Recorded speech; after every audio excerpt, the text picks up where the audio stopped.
मेरे इस online learning platform में आपका फिर से एक बार स्वागत है।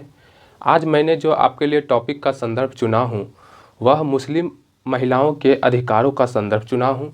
इस टॉपिक में हम यह चर्चा करेंगे कि Muslim women protection of right on marriage act 2019 जो सरकार द्वारा बनाई गई थी वह कानून से क्या स्थितियाँ हुई है और इस कानून से पहले मुस्लिम महिलाओं की क्या स्थिति थी, जिसके बाद हम यह समझ विकसित कर सकेंगे कि वास्तविक रूप में किसी कानून से कितना तर्कपूर्ण रूप से उसका लाभ मिल पाता है।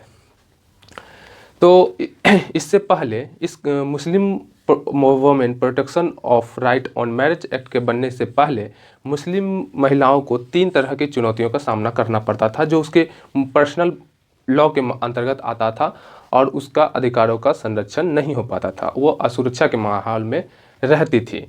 यह थे, एक है पहला पॉलीगैमी, दूसरा है तलाक़े बिद्दत और तीसरा है निकाह हलाला। यह तीनों क्या थे कि पॉलीगैमी में होता था कि उस मुस्लिम पुरुष एक से अधिक पत्नी रख सकता था। तलाक़े बिद्दत कहते हैं कि उसे तलाक कह दिया और उसकी उस महिला के कोई सहमति भी नहीं होगी और उसे तलाक दे दिया जाएगा।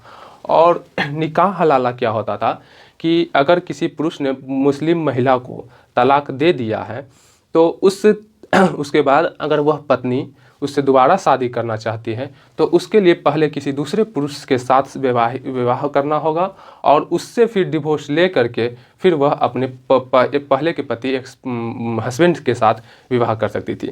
यह 3 तरह के ऐसे नियम थे जिसके कारण मुस्लिम महिला के अधिकारों का संरक्षण नहीं हो पा रहा था। यह चर्चा में और कब केंद्र में आया, जब 2017 के सायरा बानो बनाम यूनियन ऑफ इंडिया मामले में यह न्यायालय ने कहा कि यह अनुच्छेद 14, ये तीनों को कहा कि यह अनुच्छेद 14, 15, 19, अनुच्छेद 14, 15, 19 और 21 का उल्लंघन करता है, अतः यह असंवैधानिक है। तो इसके द्वारा फिर यह इसे असंवैधानिक घोषित किया गया। सरकार को यह लगा कि जब यह ऐसे निर्णय दे दिए गए न्यायालय को तो वास्तविक रूप में इसे एक कानून के दायरे में लाना होगा जिससे हम उसके अधिकारों की, उस महिला के अधिकारों का संरक्षण कर सकें। तो इसी के तहत 2019 में यह कानून बनता है और इसमें जो इंस्टेंट ट्रिपल तलाक है उसको अपराध घोषित किया है। सरकार ने इसमें उस पुरुष को 3 वर्ष तक की सज़ा का भी प्रावधान किया गया है। तो सरकार को तो यह अपेक्षा थी कि इस कानून के बन जाने के बाद अब महिलाओं का सुरक्षा होगी। उसे जो एक डर का माहौल होता था कि उसके पति द्वारा कभी भी उसे तलाक दे दिया जाएगा, तो वह डर को ख़त्म किया गया। लेकिन समस्या क्या उत्पन्न हो गई है कि अब यदि उस महिला का उसके अपने पति के साथ वैवाहिक संबंध अच्छे नहीं हैं तो वह पहले तलाक दे देते थे, तो वो तो पहले फ्री हो जाते थे, वो उसका तलाक का तो मैटर था, वो तो दूसरा है।